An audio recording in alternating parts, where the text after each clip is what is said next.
Tunggu habis komat lu.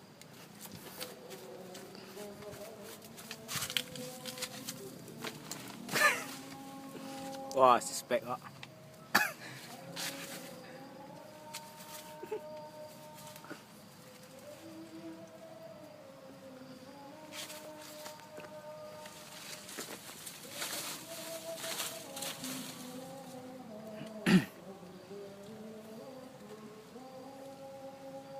Nggak ada ular tuh.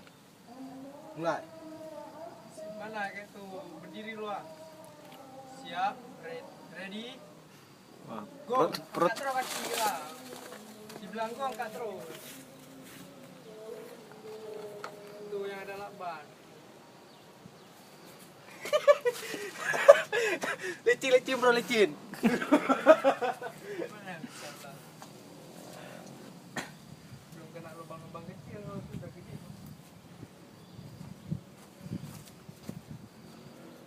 Siap. Ready, angkat terus. Go, angkat terus. Bulan. Siap, ready. Go.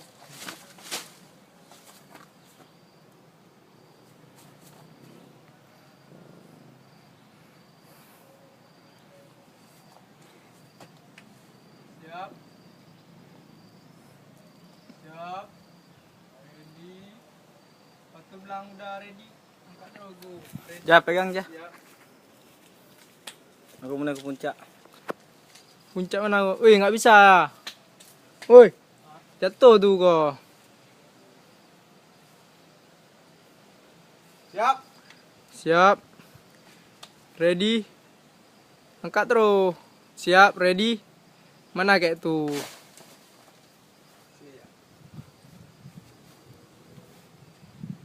Ya, inilah atlet yang Kau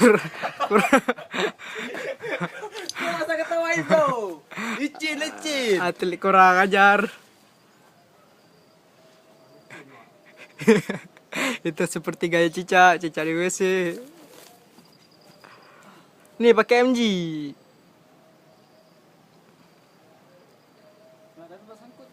Itu kalau ada tempat sangkut pakai runner tuh mentally. Ya inilah atlet panjat kelapa dan kok ketawa. Kau masa bilang kayak gitu Barges. Ya. Lemas aku. Setai. Ya ini atlet panjat pinang 10 kali kalah, 1 kali belum nyampe puncak. Ini kiri ya. Terserah kok. Gaya-gaya kok. Harus ada seni lah. Sebenarnya harus dari start dulu dia dibilang, bukan nenek terus.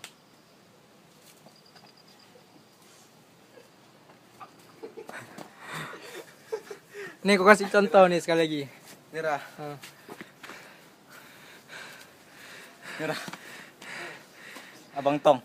Ya. Ini Ini Abang Tong, pelatih kita yang kribo seperti Sabirin Lamno.